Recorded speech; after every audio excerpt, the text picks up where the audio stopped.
ნაწარმოები შეიცავს თამბაქოს ნაწარმის, თამბაქოს აქსესუარის ან მოწყობილობის მოხმარებას. ნუ აიძულებთ ბავშვებს ისუნ თქვენ თქვენი კვამლი. მოწევა მავნებელია თქვენი ჯანმრთელობისათვის.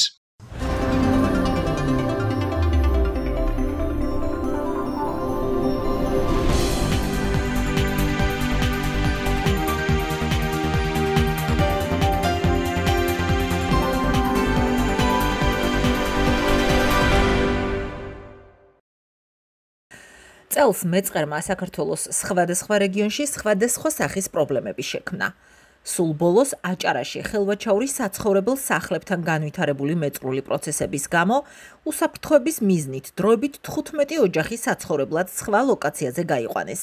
10 აგვისტოს უხვი ნალექის შედეგად ხელვაჩაურში დაიტბორა როგორც ცენტრალური, ასევე შიდა საუბნო გზები და რამდენიმე ადგილზე განვითარდა მეწყრული პროცესები. უხვი ნალექის შედეგად სასმელი წყალი არ მიეწოდებოდა ახალ სოფლის, მახინჯაურის და შარაბიძეების თემების ნაწილს. მანამდე სტიქია თავს დაატყდა ყაზბეგს და აქ ადრეული შეტყობინების სისტემამ კარგად იმუშავა, რის გამოც რეგიონი ადამიანებისგან დაიცალა. კიდევ უფრო მანამდე მეწყერი გააქტიურდა სამცხე-ჯავახეთის მხარეშიც. დაიმეწყრა შოყა და გომარო. მეწყერი ადიგენის მუნიციპალიტეტის 2 სოფელში 21 ივლისს ჩამოწვა. შედეგად დაზიანდა საცხოვრებელი სახლები და საავტომობილო გზები, დაინგრა საქონლის სადგომები, დაიხოცა შინაური ცხოველები და ფრინველები. ადგილობრივი მედიის ინფორმაციით გომაროში მეწყრულ ზონაში 15 ოჯახი მოექცა, ხოლო შოყაში 4.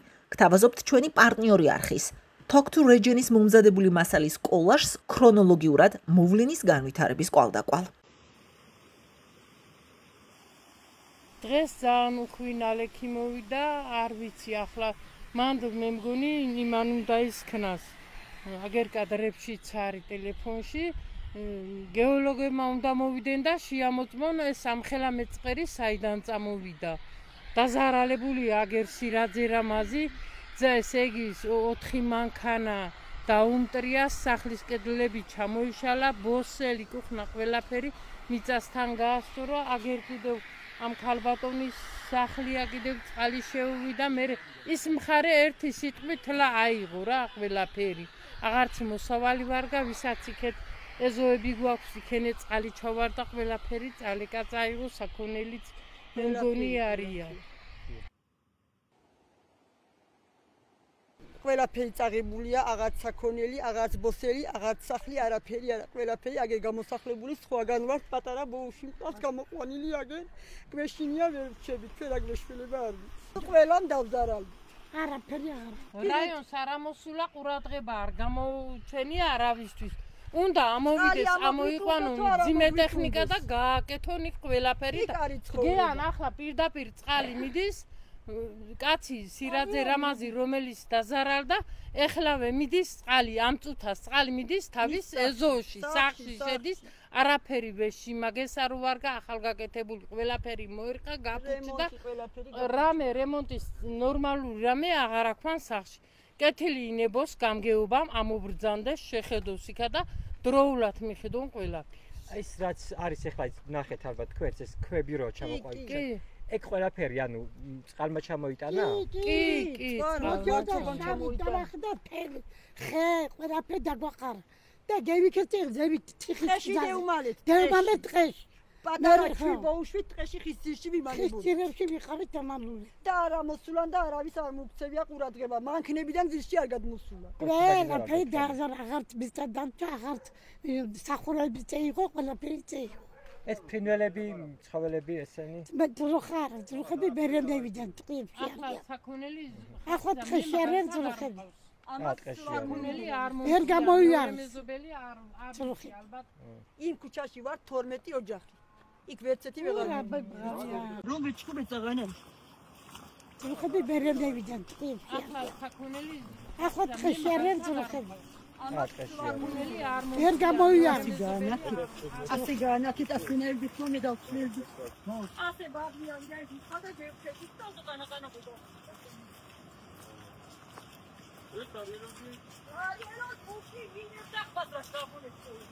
ვიდან ერთი პინგვინები ვიცხვილები გადმოყეს. აქაურმა იმან ჩვენმა სოფლის გამგებელია თუ ისინი არიან. აქაო არაფერი არ იქნება, ახლა მძიმე ტექნიკის გარეშეო და წავიდი.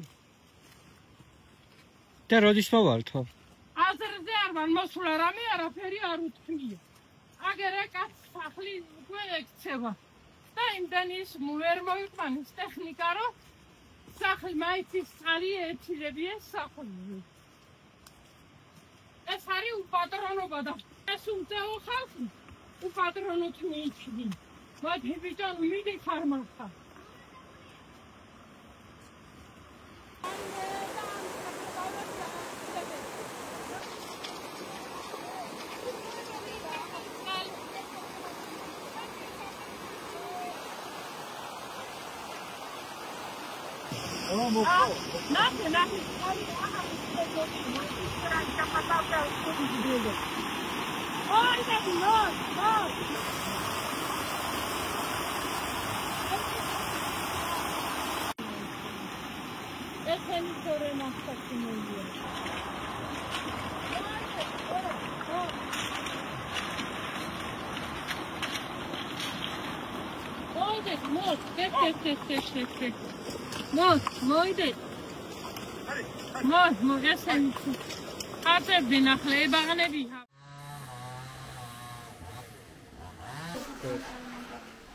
ეს ძირაძეების საცხოვრებელი სახლია.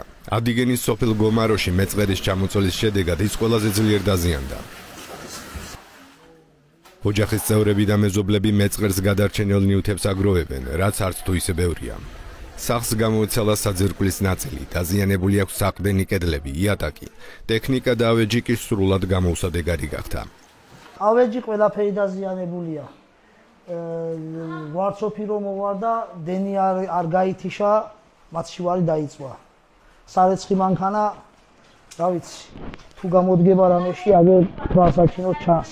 გამხმარე ნაგებობას დამიზიანდა, აგერ ბოსერის დამიზიანდა, საგაზაფხულო კუხნა მქონდა გარეთ და დადგმული ცალკე ის საერთოდ გამოვიდა მწყობრიდან. 4 მანქანა მყავს, 4-ვე დაზიანებული. 4-ვე მოყვა ვარცოფში. მეწყერი გომაროში გუშინ ჩამოწვა. ძლიერმა წყლის ნაკადმა დასახლებულ პუნქტში დიდი ზომის ქვები, ხეები და სხვა ნარჩენები ჩამოიტანა. მეწყერმა ნაგებობებთან ერთად დააზიანა ავტომობილებიც.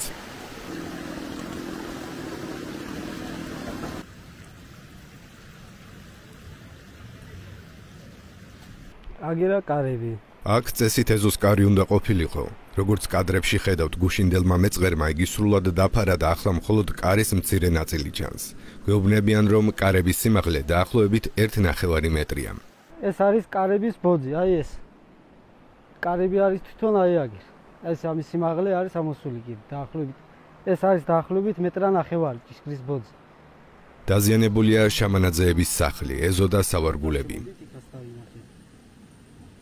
პატარა მდინარე იყო რა პატარა. ესე 5 საათის მემრე ასე და უკვე წამოიღო და წამოვიდა. დაზიანება აი ეს არის სახს ძირი გამოუგო. ესა აი აგერ ასე თლად გამოთხრილი აქვს. შიგნითაც სუტალახი არის. ადგილობრივების ინფორმაციით მეწყერულ ზონაში 15 ოჯახი ცხოვრობდა. ახლა დასახლება სრულად დაცლილია და ტერიტორიის გაწმენდა მიმდინარეობს.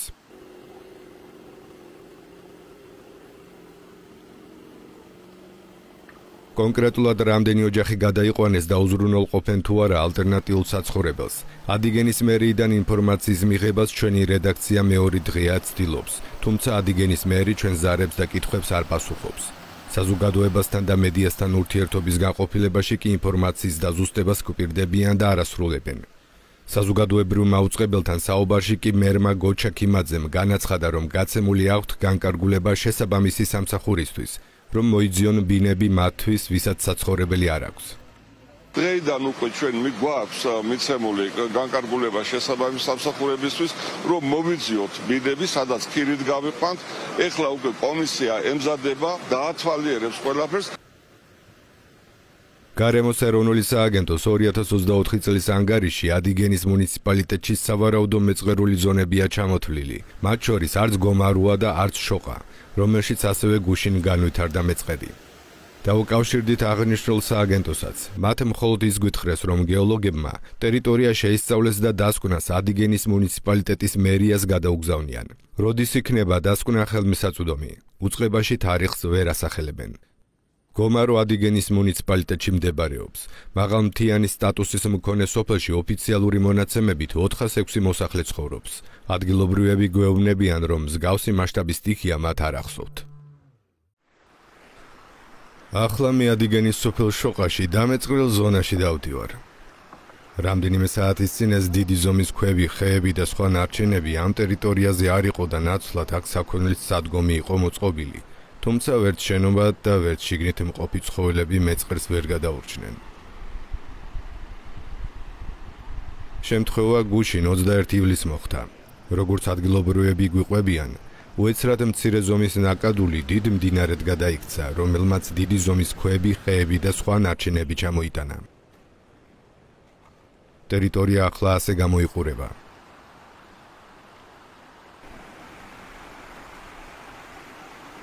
შოყაში დაზიანებულია საცხოვრებელი სახლები, დანგრეულია საქონლის სადგომები, ადგილობრივების თქმით, დაიხოცა ძროხები, ღორები, კურდღლები, ქათმები. დაუძახე ბავშვები ყველას რომ წყალი მოდის დიდი მეთქი, მანქანებით გავიქცეთ მეთქი. ჩავედი და მათ ჩემი ავანტყოფიკაცია, ძლივს გამოვიყვანე ბავშვი მყავს 10 წლისი და აქეთ მეზოლებს ყავთ პატარა ბავშვები. ძლივს გავასწარეთ სახლიდან რა. რომ შემოვარდი ეს წყალი ბოსელო წაიღო.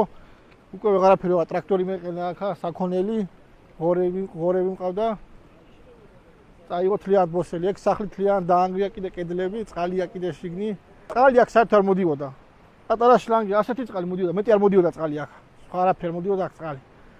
33 წელი აქ ვარ და წყალი ასახელ და მინახია ჯერ საერთოდ აქ არაფერი წყალი, რა ვიცი, საიდან მოხდა ეს ძალიან, რა ვიცი. ადგილობრივების თქმით, სოფელში მეწყერმა 4 ოჯახის საცხოვრებელი დააზიანა და მათ მერიისგან მიიღეს დაპირება ალტერნატიული ფართით უზრუნველყოფაზე. ეს ჩემი ბოსელია, ის ჩემი სახლია იქით. და ეს სახლი დაზიანდა, საცხოვრებლად აღარ იზავს. ჩემი სახლი სასაეჭვო არის, რა ვიცი, თუ ჯერ კიდევ წყალი დგას პირველ სართულზე. საცხოვრებელი ტექნიკა შიგნით თუ რამე მქონა, ყველაფერი დავლა პირველ სართულზე, ყველაფერი გაფრჩეულია.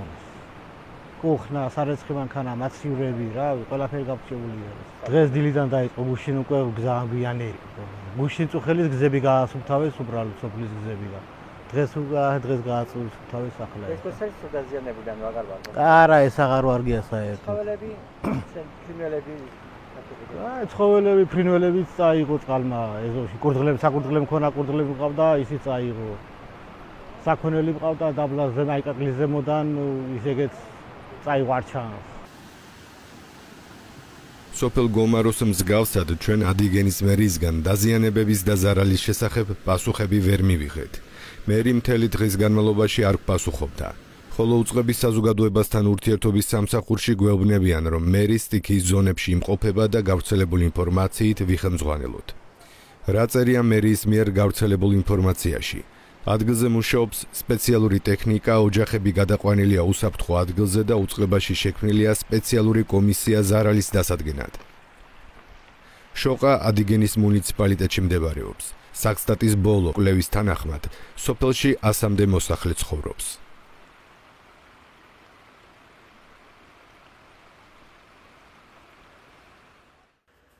რამდენად მაღალია რეგიონებში საზოგადოების მგრძნობელობა გარემოს დაცვითი საკითხების მიმართ. შედეგიანია თუ არა ადგილობრივი აქტივიზმი, როგორია მათი გაზიარების ინტენსივობა გადაწყვეტილების მიღების პროცესში. უსმენს თუ არა ადგილობრივი მთავრობა მოსახლეობას. ნახეთ მასალა ჩვენი არქივიდან. გარემოს დაცვა, ეკოლოგია, კლიმატგონივრულობა საქართველოში აქტუალური მხოლოდ მას შემდეგ გახდა, რაც სტიქიები გახშირდა და ადამიანური მსხვერპლი გაიზარდა. არადა, განვითარებული ქვეყნები კლიმატურ ცვლილებებზე ადაპტაციას უკვე დიდი ხანია ცდილობენ. საქართველო კი ამისთვის სრულიად მოუმზადებელი აღმოჩნდა. რაჭაში, გურიაში და აჭარაში განვითარებულმა კლიმატურმა მოვლენებმა ბევრ სისტემურ პრობლემაზე მიგვითითა. საუბარი მინდა გავაგრძელო მწვანე ალტერნატივას ექსპერტთან ქეთი გუჯარაიძესთან ერთად მოგესალმებით. მოგესალმებით. ყოველთვის სტიქიური მოვლენა არ ახდენს გავლენას ადამიანებზე და არ ახდენს ეკონომიკაზე და ინფრასტრუქტურაზე გავლენას. ანუ ჩვენი გადმოსახედიდან ხდება ის ბუნებრივი კატასტროფა, ხო? ანალოგიურად ტექნოგენური კატასტროფები, სადაც ავარია ხდება სადღაც და მაშინ ხდება ის კატასტროფა, როდესაც ამას გარკვეული შედეგები მოყვება, ხო? ამიტომ ესე იგი სტიქიურ მოვლენებზე დაკვირვებას ზოგადად აქვს აზრი და ეს რაციონალურია, რომ დააკვირდე, თქვა, სად ხდება, რატომ ხდება, როგორ ხდება, ესე იგი რა სიხშირით ხდება, რა სიმძაფრით ხდება, ხო? ამაზე დაკვირვებას აზრი აქვს იმისათვის, რომ ვიცოდეთ, გავაკეთოთ იმის პროგნოზი, რომ სად შეიძლება მოხდეს, როდის შეიძლება მოხდეს, რა სიმძლავრი შეიძლება მოხდეს და ხომ არ ექნება საფრთხე ჩვენ, ანუ ხომ არ გარდაიქმნება ეს ჩვენთვის კატასტროფად, ხო? და ამისთვის არსებობს სოფლიოში ყველა ქვეყანას აქვს, ესე იგი, სტიქიურ მოვლენებზე დაკვირვების სისტემები, ხო? ეხლა შემდეგი ეტაპი რა არის? თქვა, ვაკვირდებით, რაღაც ინფორმაციას ვაგროვებთ, ხო? შემდეგ ეს ინფორმაცია უნდა გარდაიქმნას კონკრეტულ პროგნოზებში, ხო ესეა? პროგნოზები დასკვნების შესაძლებლობას უნდა გვაძლევდეს და უნდა აფრთხილებდეს შესახელისუფლებას, რომ აი ამ და ამ ადგილებში ეს არის მოსალოდნელი და გაფრთხილდით, ხო? ეხლა მე რასაც ყვები, ეს არის ის ლოგიკური ჯაჭვი, რომელიც უნდა არსებობდეს. ეს ლოგიკური ჯაჭვი თუ არსებობს ჩვენს ქვეყანაში, ამაზე საუბრობთ. ხო, ესე იგი, აი პრობლემა იმაშია, რომ სადღაც რაღაც ისე არ მუშაობს, ხო? დაკვირვება ზოგადად, ანუ გარემოს მდგომარეობაზე დაკვირვება საკმაოდ ფინანსურად ესე ვთქვათ მასშტაბურია, ხო? ანუ ბევრ რესურსს მოითხოვს, ხო? და როდესაც ჩვენ ვაკეთებთ ინვესტირებას გარემოს მდგომარეობაზე დაკვირვების სისტემებში, ხო? ეს საბოლოო ჯამში რაღაცაში უნდა აისახებოდეს, ხო? რაღაც კონკრეტულ ქმედებაში. ანუ მე თუ დავაკვირდი და ვაგროვე დიდხანს ინფორმაცია, მე ეს რაღაც კონკრეტულ ნაბიჯებში უნდა გადაისახოს, ხო? მოვიყენე, გამოდის რომ ხო, მაშინ ანუ თანხასაც ტყუილა ვყრი, ტყუილა ვაკვირდები, ხო? აი სამწუხაროდ ასეა საქართველოში. ხო? ესე იგი, ერთი რომ თვითონ დაკვირვების სისტემაც მორყეული გვაქვს. და ხშირად დღეს თქვათ საჯარო მოხელებს ამ სფეროში დასაქმებულებსაც რომ მკითხოთ ან თანამდებობის პირებს, ეტყვიან, ნუ აი ყოველთვის ახსენებენ საბჭოთა კავშირი, აი საბჭოთა კავშირი რომ დაიშალა, ბევრი რამ მოიშალა, სისტემები აღარ არის, ეხლა ამას ყველაფერს ჭირდება აღდგენა. ნუ ძალიან საქართველოს დამოუკიდებლობის მოპოვების შემდეგ საკმაოდ დიდი თანხა დახარჯეს დონორებმა იმისათვის, რომ ეს სისტემა აღდგენილიყო, ხო? და რაღაც ანუ საფუძვლები მაინც ქონოდა დაკვირვების. ხო, მასე, ანუ გასაგები რომ ყველაფერს ვერ დააკვირდები, რაც გჭირდება, აქაც სხვათა შორის მნიშვნელოვანია პრიორიტეტიზაცია მოახდინო, ხო? რა გჭირდება, ყოველთვის ყველაფერს ვერ დააკვირდები. ერთ სიტყვით რა მინდა თქვა, რომ რაღაც ინფორმაცია გროვდება, რომელიც საკმარისი არ არის, რა თქმა უნდა, მაგრამ ეს ინფორმაციაც არ იღებს იმ ფორმას, რომელიც უნდა იყოს გასაგები გადაწყვეტილების მიმღები პირებისთვის. ხო? და შემდგომ გადაწყვეტილების მიმღები პირებიც არ დგამენ შესაბამის ნაბიჯებს იმისათვის, რომ ესე იგი ეს საფრთხეები იყოს სათანადოდ გათვალისწინებული და სათანადოდ ვიყოთ მზად ამისთვის. ეს ზოგადი ჯაჭვი რაც არის. ეხლა თქვათ გვაქვს ინფორმაცია, რომ კონკრეტულად რაღაცა რეგიონი, კონკრეტულად რაღაცა ადგილი არის მოწყვლადი ბუნებრივი კატასტროფებისადმი, ხო? ანუ ვიცით, რომ შეიძლება მოყვეს აქ რაღაც ცუდი შედეგები ჩვენთვის. ეს ნიშნავს იმას, რომ ყველა, ესე იგი, როდესაც ჩვენ როგორც ხელისუფლება გადაწყვეტილებას ვიღებთ, ამა თუ იმ რეგიონში რაღაცის განვითარებაზე, რომელიც არის ბუნებრივი კატასტროფებისადმი მოწყვლადი, ეს ფაქტი უნდა იყოს გათვალისწინებული გადაწყვეტილებების მიღების პროცესში, ხო? მაგალითად, როდესაც ეკონომიკური განვითარების სტრატეგიებს გეგმავ, ურბანულ გეგმას ვაკეთებ, სოფლის მეურნეობის განვითარების გეგმას ვადგენ, ან კონკრეტულ პროექტზე გადაწყვეტილებას ვიღებ, მაგალითად, იქ რაღაც ქარხნის მშენებლობაზე, ან გზის გაყვანის პროექტს ვადგენ, ხო?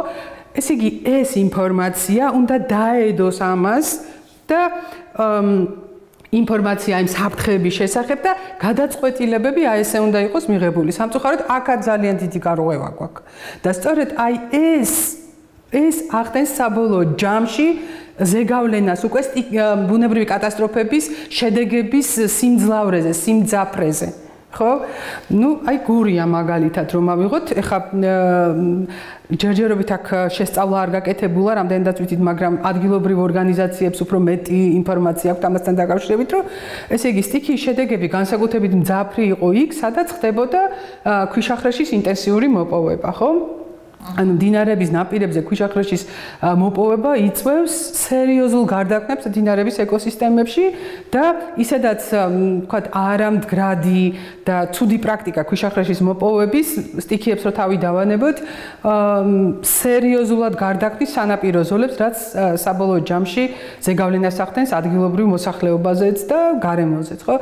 ანუ სტიქიური მოვლენებისგან დამოუკიდებლად და როდესაც აი ასეთი არამდგრადი პრაქტიკით ხდება ბუნებრივი კატასტროფებისადმი მოწყვლად რეგიონებში ასეთი პრაქტიკის გამოყენება ის რა თქმა უნდა ამძაფრებს კატასტროფის შედეგებს, ხო? თუ თქვა სხვა შემთხვევაში შეიძლება და უბრალოდ წარეცხვა მომხდარიყო რაღაც ტერიტორიების სხვა თქვა ეხლანდელ შემთხვევაში ადამიანები დაიღუპენ, ხო? სად ხედავთ თქვენ უფრო მეტ სისუსტეს ადგილობრივ ხელისუფლებაში და მუნიციპალიტეტებში გადაწყვეტილების მიღების პროცესში თუ ცენტრალური ხელისუფლების ზოგადი პოლიტიკის არქონაში? ადგილობრივ ხელისუფლებებს სამწუხაროდ ბევრი არაფერი შეუძლიათ იმ თვალსაზრისით რომ მათ კანონმდებლობა არ აძლევს ამის ანუ უფლებამოსილებებიც კი არ აქვთ ესე ვთქვათ ძალიან ცენტრალიზებულია გადაწყვეტილებების მიღების პროცესები. ნუ ყოველ შემთხვევაში თქვათ ბუნებრივი კატასტროფების რისკის მართვაზე, როდესაც ვსაუბრობთ, ადგილობრივ ხელისუფლებას შეუძლია ძალიან დიდი როლი ითამაშოს გაფრთხილების სისტემის ორგანიზებაში, მერე ვთქვათ ევაკუაციის ორგანიზებაში, მაგრამ სამწუხაროდ ეს ბევრი რაღაც არის ძალიან ცუდად ან თითქმის არ არის რეგულირებული და უფლებამოსილებების დიდი ნაწილი თავმოყრილია ცენტრალური ხელისუფლების ორგანოებში. ამდენად მე მესმის, როდესაც ადგილობრივ მოსახლეობას პირველი პრეტენზიები უჩნდება ხოლმე ადგილობრივ ხელისუფლებასთან, იმიტომ რომ ისინი ყველაზე ახლოს არიან მოსახლეობასთან. და ეს სწორიც არის მოსახლეობის მხრიდან. კი, რა თქმა უნდა, ის ყოველთვის თბილისში ვერ გამოიქცევა და არც იცის პრინციპში მისთვის ხელისუფალი არის ის, ვინც ახლოს არის მასთან, ხო? და ამიტომ მასთან გამოთქვამს ამ პრეტენზიებს, მაგრამ მეორე მხრივ ადგილობრივი ხელისუფლებაც კიდებულია სამწუხაროდ ცენტრალურ ხელისუფლებაზე. კი, თქვათ ევროკავშირის ერთ-ერთი ფუძემდებლური პრინციპია სუბსიდიარობის პრინციპი, ხო? რომელიც ნიშნავს, რომ რაც შეიძლება გადაწყვეტილებები მიღებული უნდა იყოს იმ დონეზე, რომელზეც ყველაზე ეფექტური და ეფექტიანი იქნება, ხო? ანუ რაღაც იქნება კარგი რომ მიიღოს ცენტრალურმა ხელისუფლებამ, მაგრამ რაღაც ადგილობრივმა ხელისუფლებამ. კი ბატონო. აი ხლა მინდა ფოთზე გადავიდეთ, ფოთს დიდი ხანია სანაპიროს პრობლემა აქვს, აქ იგულისხმება ნაპირსამაგრის სამუშაოების არასრულყოფილად ჩატარება, ნაპირის წარეცხვა, ზღვის დონის აწევა, შემოჭრა ზღვის ხმელეთზე, არ ვიცი, ქუჩების დატბორვა. ჩვენ გვესმის, რომ აი ამ პროცესების, თქვათ, ნაწილი არის ბუნებრივი და ბუნებრივი პროცესებიდან გამომდინარეობს, თუმცა ნაწილი არის ადამიანების ჩარევით გამოწვეული, ხო მართალია? აი ის რაც ნამდვილად ადამიანების დაუდევრობით არის გამოწვეული არის ფოთის ინდუსტრიული დაბინძურება. სხვა შორის ჩვენი ქუჩის გამოკითხვაში მოსახლეობა ერთ-ერთ მთავარ და მწვავე პრობლემად ჰაერის დაბინძურებას ასახელებს. ნუ ცალკე საკითხია საერთოდაც თევზის სუნი, რომელიც მე ვიტყოდი ამ ქალაქს აქილევსის ქუსლად ექცა.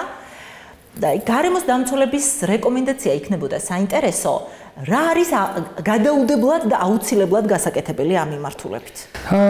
ფოთი სრულიად უნიკალურია, ესე თქვა თავისი პრობლემებით.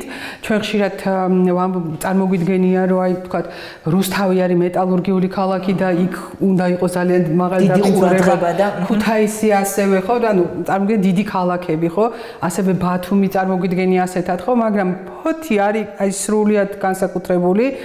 თითქოს წარმოგვიდგენია, რომ ეს არის ტერმინალების და ანუ პორტის ქალაქი და რეალურადაც ასეა პორტის ქალაქია, მაგრამ სწორედ იმიტომ რომ პორტია აქვს აქ არის ინდუსტრიული საწარმოები, რომლებიც მართლა სერიოზულ დაბინძურებას აყენებენ ფოთის გარემოს და ფოთში მცხოვრებ მოსახლეობას. სუნი, ეს არის აი წლების პრობლემა. ესე იგი თვითონ ჩემს ორგანიზაციას კონკრეტულად არ გამოუკლევია დეტალურად ეს საკითხი, მაგრამ ფოთში არის ფანტასტიკური ორგანიზაცია და ესეთი პლატფორმა არის ფოთელების საკუთარი უფლებებისთვის, რომლებიც ესე იგი მუშაობენ ამ საკითხებზე და მათი დასკვნები ასე ვთქვათ სრულიად რელევანტურია. ასევე რამდენადაც მახსოვს 2 წლის წინ გამჭვირვალობა საქართველოს გამოიკვლია კორუფციული კავშირები აი ამ ფოთში თევზის საწარმოებში, ანუ საწარმოების ხელმძღვანელებსა და ხელისუფლებაში არსებულ პირებს შორის რაღაც კავშირები, ანუ კორუფციულ კავშირებზე აქვს საუბარი. სუნი ძირითადად გამოწვეულია ფოთში თევზის, ესე იგი, არასწორი მენეჯმენტით, რომელიც ძალიან ადვილად გამოსწორებადია, ჩემი აზრით, ნების რეგულირების შემთხვევაში. ანუ თუ თქვათ არ იქნება ეს ესე იგი ხელის დაფარება საწარმოებზე, იქნება სწორი რეგულირება, ძალიან ადვილად მოგვარებადია და რა ვიცი ძალიან იბრძვის ფოთის მოსახლეობა ამისთვის, მაგრამ სამწუხაროდ ეს სუნი ისევ პრობლემად რჩება. მეორე მნიშვნელოვანი პრობლემა ეს არის ტერმინალების სიმრავლე ფოთში.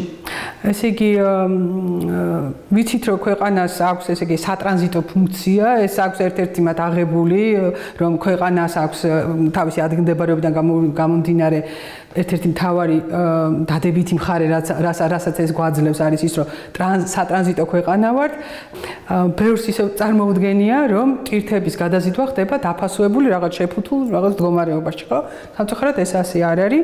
პორტებში, ამ ტერმინალებში ხდება დაუფასოებელი, ეგრეთ წოდებული ნაყარი ბინძური ტვირთის გადაზიდვა. რაც ნიშნავს რას? აი მაგალითად წამდგეთ ქვანახშირი გორებად, ხო? ავტომანქანებით ან ვაგონებით ან რაღაც სხვადასხვა საშუალებით მოდის პორტში, შემდეგ იქ ხდება გადმოტვირთვა ტერმინალებში და ტერმინალებიდან უკვე გემებზე გადატვირთვა. ეს ხშირად არის არასწორი პროცესებით წარმოებული. აქაც სხვათა შორის მართვის პრობლემებია, ხო? ანუ არსებობს საშუალებები. ნორმები არ არის დაცული, როგორც მე ხვდი ტვირთის ზიდვის, ხო?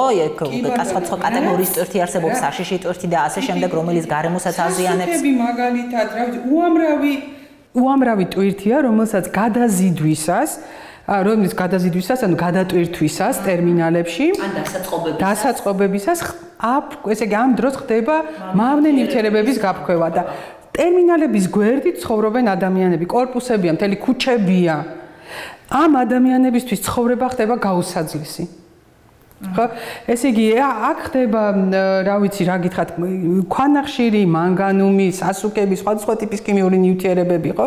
ყველაფერი ამას გადაზიდვა ხდება აქ და გვერდზე ცხოვრობენ მოსახლეობა და ესე იგი, მძიმე ლითონებით დაბინძურება, ნახშირბადის ოქსიდი, აზოტის დიოქსიდი, რა ვიცი, PM2 და 5 ეს მტვერი, აი, არ ვიცი, წარმოუდგენლად მძიმე მდგომარეობაში უწევთ ადამიანებს ცხოვრება და დღემდე ეს ადამიანები, სერიოზული კამპანიებია დღეს ფოთში წარმოებული კონკრეტული ქუჩის მოსახლეობის მიერ იმისათვის, რომ ეს ასეთი პრაქტიკა შეწყდეს. ადამიანები კი არ ამბობენ, რომ არ გვინდა ტერმინალი, ამას ვერ ამბობენ ხშირად. თუმცა მათი უმეტესობა სწორედ იქ არის დასაქმებული, მაგას არ ციტყვიან და ვერ ციტყვიან. უბრალოდ ის არ უნდა კლავდეს ადამიანს. მე ვფიქრობ, რომ ფოთი არის უსამართლოდ, ასე ვთქვათ, დამიტოვებული ესე ყურადღების მიღმა, ისევე როგორც ბევრი რეგიონი, მაგრამ ჩემი აზრით ფოთს უნდა მიექცეს ახლა განსაკუთრებული ყურადღება სწორედ აი ამ ესე იგი რეგიონში განვითარებული მოვლენების გამო, იმიტომ რომ ფოთზე იქნება სერიოზული დატვირთვა, კი. და მინდა თქვა ასევე, რომ მარტო ტერმინალები არ არის. აქ არის დიდი, ესე მაგალითად მეტალურგიული საწარმოები, ხო? რატომ არის მნიშვნელოვანი ფოთი კიდევ? ესე იგი, ყველას უნდა დიდ საწარმოებს უნდათ, რომ იყოს გადაზიდვის გზებთან ახლოს, რომ მათ ტრანსპორტირების ხარჯები შეამცირონ. ამიტომ ფოთში გაიზრდება ინდუსტრიული საწარმოების რაოდენობა და ამ თვალსაზრისით სერიოზულ ყურადღებას საჭიროებს. ჩემი დაკვირვებით, არ ვიცი თქვენ ამაში რამდენად დამეთანხმებით, როგორც წესი, სანამ ესე ვთქვათ, დრამატული შედეგები არ დადგება ხოლმე, საზოგადოებაში ადგილობრივ თემებში ნაკლებად იხსნება დისკუსიები და ესე ვთქვათ, ნაკლებად პრეტენზიულები და მომთხოვნები არიან ადამიანები ადგილობრივი ხელისუფლების გადაწყვეტილების მიმღები პირების მიმართ. უნდა იყოს თუ არა თქვენი აზრით უფრო მეტად კრიტიკული, მომთხოვნი, უკომპრომისო ადგილობრივი თემები, ადგილობრივი მუნიციპალიტეტების მიმართ და აი, არ ვიცი, მოსთხოვონ თუნდაც მათ აი ამ კატასტროფების რისკის მართვის გეგმა და მე ამ გეგმის თანმდევი ნაბიჯების პრაქტიკაში გადადგმა და განხორციელება. ძალიან კარგი მაგალითია იმის, თუ როგორ მოხდა გადაწყვეტილების მიღების ცენტრის გადატანა ცენტრიდან თბილისიდან ადგილზე ნამახვან ხესის საწინააღმდეგოდ მიმართული კამპანია, იმიტომ რომ კამპანია მიმდინარეობდა ადგილზე. ანუ არაფერი, ესე იგი, ყველა გადაწყვეტილების მიღები პირები ჩადიოდნენ ესე ვთქვათ პროტესტანტებთან და იქ ხდებოდა მოლაპარაკები. ჩვენ გვახსოვს როგორ ჩავიდა ეკონომიკის მინისტრი, როგორ ჩავიდა გარემოს დაცვის მინისტრი, ხო? და საბოლოო ჯამში ეს ესე იგი კამპანია მოიგეს ხო ადგილობრივმა თემებმა თბილისში ჩამოუსვლელად რეალურად, ხო? ეს ძალიან კარგი მაგალითია და კარგი გამოცდილება სხვათა შორის სხვა თემებისთვისაც, ადგილობრივი თემებისთვისაც. ანალოგიურად იყო ასეთივე კამპანია მაგალითად ხუდონ ჰესზე, ნენსკრაზე, ხო? ანუ არის ამის გამოცდილები აჭარაში ჰესების წინააღმდეგობა არსებობდა, ხო? ანუ ადამიანი ჩვეულებრივ ცხოვრობს, მაგრამ როდესაც ხვდება, რომ მას რაღაცა რისკი მის სასიცოცხლო გარემოს, მის ეკოსისტემას საფრთხე ექმნება, ხო? ის თვითორგანიზებას იწყებს. შემდეგ ვინ არის მისი სამიზნე, ადგილობრივი ხელისუფლება თუ ცენტრალური ხელისუფლება, ეს უკვე კონკრეტული სიტუაცია განსაზღვრავს. ისე აი დაუბრუნდები ამ ადგილობრივი ხელისუფლების საკითხებს, იმიტომ რომ მიუხედავად იმისა, რომ თვითმმართველობის კოდექსი გვაქვს, რაღაცა უფლებები არსებობს ექსკლუზიური და ასე შემდეგ, მოკლედ კანონმდებლობაში ხა არ გადავიჭრები, მაგრამ მიუხედავად ამისა ძალიან ცენტრალიზებულია გადაწყვეტილების მიღების პროცესები და ყოველთვის ვთქვათ კონტრარგუმენტი იყო იმის, რომ ვთქვათ ადგილობრივ თვითმმართველობებში არ არის შესაძლებლობები, არ არის ცოდნა, ისინი კორუფციისადმი მოწყვლადი არიან და ასე შემდეგ, მაგრამ თუ ანალოგიური შეგვიძლია სხვათა შორის ვთქვათ ცენტრალური ხელისუფლების ორგანოებზე, ხო? და ეს ამის გამო მათ უფლებები და ვალდებულებები არ ჩამოურთმევია მათთვის არავის, ხო? კონტროლი არ იქნება ყველა საქმე დრეკილება კორუფციისკენ. რა თქმა უნდა. ანუ წამალი ამ შემთხვევაში ეს არის გამჭვირვალობა, ანგარიშვალდებულება, ხო? და გადაწყვეტილების მიღების პროცესის გახსნილობა. დეცენტრალიზაცია, რომელსაც აი მართვის ბერკეტებს ვერ ელევა ცენტრალური ხელისუფლება, სხვათა შორის რამდენი ხელისუფლებაც გამოვიცვალეთ, ვერც ერთ შემთხვევაში ვერ მივაღწიეთ ამას სამწუხაროდ. ბოლო კითხვა, კეთი, რამდენად მაღალია დღეს საზოგადოების მგრძნობელობა გარემოს დაცვის საკითხების მიმართ? აი ზოგი ისე ვამბობ, ზოგი იტყვის, რომ დაბალია, მაგრამ არ ვეთანხმები ამ მოსაზრებას იმის გამო, რომ თუ ადამიანები ხედავენ რისკს, ისინი იწყებენ მოქმედებას. თუ ვერ ხედავენ ამ რისკს, მაშინ არიან წყნარად. რისკის შესახებ ინფორმაციის მიწოდება, ესეც სახელმწიფო ორგანოების ვალდებულებაა სხვათა შორის. ანუ ხშირად სხვათა შორის ამ ფუნქციას, ანუ რისკების შეტყობინების ფუნქციას სამოქალაქო სექტორი იღებს. სწორედ იმის გამო, რომ ხელისუფლება ამაზე არ აკეთებს, ხო? და თქვათ, იგივე ეხმარება სამოქალაქო სექტორი ადამიანებს, მოქალაქეებს ამ რისკების გაგებაში, რა შედეგები შეიძლება მოყვეს ამ რისკებს და როგორ უნდა იმოქმედონ მოქალაქეებმა. დიდი მადლობა კეთი ასეთი საინტერესო საუბრისთვის, სწორი აქცენტებისთვის, დაგემშვიდობებით წარმატებებს გისურვებთ. თქვენც ასევე. ამ დროისთვის აგროსიახლეები დასრულებულია. ჩვენი გადაცემის ნახვა შეგიძლიათ როგორც აგროგარემო TV-ს და მაუწყებელთა ალიანსის წევრი რეგიონული მაუწყებლების ეთერით, აგრეთვე ვებგვერდზე agrogaramoji. მე ერთი კვირით გამშვიდობებით.